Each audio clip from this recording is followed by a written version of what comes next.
আজকে আমি আপনাদেরকে নিরামিষ পটল দোরমা রান্না করে দেখাবো। আপনারা সম্পূর্ণ পুরো ভিডিওটা দেখুন কিভাবে বানায়। আর এখানে দেখুন পটল নিয়েছি, পটলের বীজগুলো বের করে নিয়েছি, ভালো করে পটলটা ধুয়ে পরিষ্কার করে নিয়েছি। আর এখানে নিয়েছি সোয়াবিন, আর সোয়াবিনটা ভিজিয়ে রেখেছিলাম জলে, আর খুব সুন্দর ভিজে গেছে। এবারে সোয়াবিনের জলটা খুব ভালো করে নিংড়ে মিক্সি বাটির মধ্যে দিয়ে দিচ্ছি। সোয়াবিনটা পেস্ট করে নেব। আর সোয়াবিনটা খুব মিহি পেস্ট করবো না, এইরকম রেখেছি দেখুন দানা দানা, তাহলে খেতেও ভালো লাগবে। আর এবারে পটলের মধ্যে দিয়ে দিচ্ছি পরিমাণ মতো নুন, আর দিয়ে দিচ্ছি হলুদ গুঁড়ো। নুন আর হলুদ গুঁড়ো খুব ভালো করে মাখিয়ে নেব পটলের মধ্যে। আর পটলটা প্রথমে ভেজে নেব, তার জন্য কড়াই দেখুন দিয়ে দিচ্ছি সরষের তেল। আর তেল গরম হয়ে গিয়েছে, এবারে নুন হলুদ মাখানো পটল দিয়ে দিচ্ছি। সব পটল একবারে ভাজবো না, অল্প করে ভেজে নেবো, তাতে ভালো ভাজা হবে। আর দেখুন ভাজা হয়ে গেছে, এরকম ভাজা হবে, সেই সময় তুলে নেব। আর বাকি পটলটাও একইভাবে ভেজে নেব।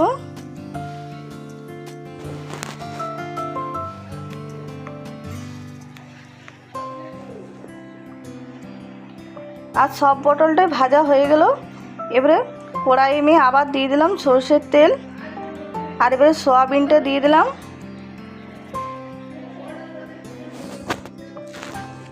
কিছুক্ষণ সয়াবিনটা ভেজে নিয়েছি দেখুন। এবারে সয়াবিনের মধ্যে দিয়ে দিচ্ছি পরিমাণ মতো নুন, আর দিয়ে দিলাম হলুদ গুঁড়ো। আর সয়াবিনটা খুব সুন্দর ভাজা হয়ে গেছে। এবারে দিয়ে দিলাম আদা, কাঁচা লঙ্কা বাটা, জিরে গুঁড়ো, গোলমরিচের গুঁড়ো, দিয়ে দিলাম 2 চামচ মতো টমেটো বাটা। এবারে ভালো করে মিশিয়ে নিয়েছি। আর এবারে দিয়ে দিলাম আলু সেদ্ধ, একটা বড় সাইজের আলু সেদ্ধ দিয়েছি। আর আলু সেদ্ধ দিয়ে ভালো করে মিশিয়ে নিয়েছি। এবারে গরম মশলা গুঁড়ো দিয়ে নামিয়ে নেব। আর দেখুন পুরটা হয়ে গেল খুব সুন্দর। এবারে নামিয়ে নিচ্ছি একটা থালার মধ্যে। আর পুরটা ঠান্ডা করে নেব।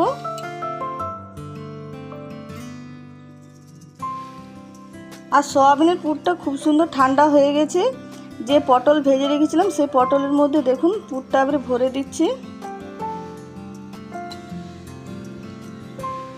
আর এইভাবে দেখুন আঙ্গুলে করে ভরে নিচ্ছি, তাহলে পুরটা ভালো ভরা যাবে ভেতর তক্ক।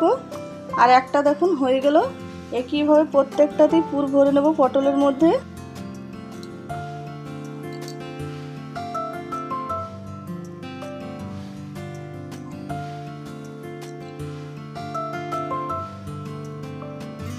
আর একে একে সবগুলোতেই ভরা হয়ে গেল দেখুন।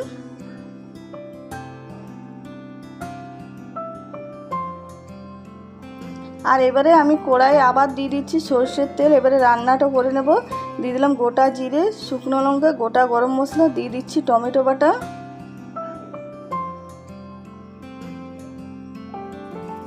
দিয়ে দিচ্ছি আদা কাঁচা লঙ্কা বাটা, জিরে গুঁড়ো, দিয়ে দিচ্ছি লঙ্কার গুঁড়ো, হলুদ গুঁড়ো, দিয়ে দিচ্ছি নুন, চিনি। এবারে মশলাটা খুব ভালো করে কষিয়ে নেব। আর এবারে দিয়ে দিচ্ছি এর মধ্যে 4 চামচ মতো দই, আর দই দিয়ে ভালো করে মিশিয়ে নেব। আর এবারে দিয়ে দিচ্ছি কাজু আর পোস্ত বাটা।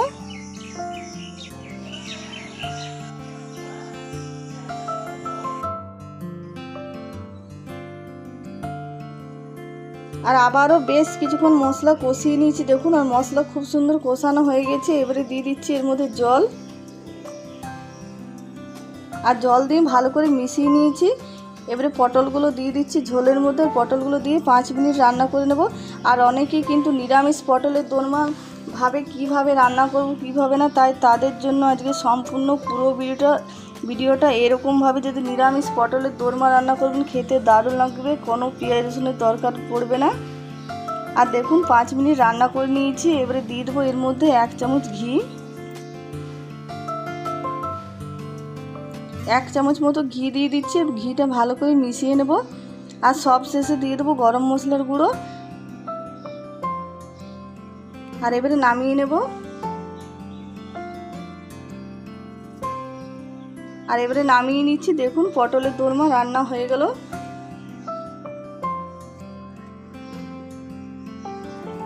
আর দেখুন বন্ধুরা, আজকে আমি আপনাদেরকে নিরামিষ পটলের দোরমা রান্না করে দেখালাম। আর আপনাদেরকে একটা এবারে কেটে দেখাবো যে কেমন হয়েছে, আপনারা দেখুন।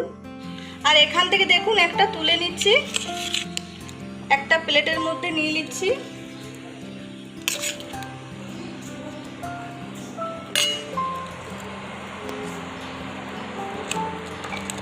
দেখুন পটলটা কত সুন্দর সেদ্ধ হয়ে গেছে। আর দেখুন পুরটাও কি সুন্দর হয়েছে ভিতরে। আর এটা ভাত, রুটি, পরোটা, লুচি যে কোনো দিয়ে খাবেন, খেতে দারুণ লাগে। আর আজকের ভিডিওটা আপনাদের যদি পছন্দ হয় প্লিজ আমার চ্যানেলটা লাইক করবেন, কমেন্ট করবেন। আর যারা নতুন দেখছেন তারা অবশ্যই আমার চ্যানেলটা সাবস্ক্রাইব করবেন, পাশে থাকবেন। আর আপনারা আরও অন্য কোনো রেসিপি দেখতে চান তো কমেন্টে নিশ্চয়ই জানাবেন।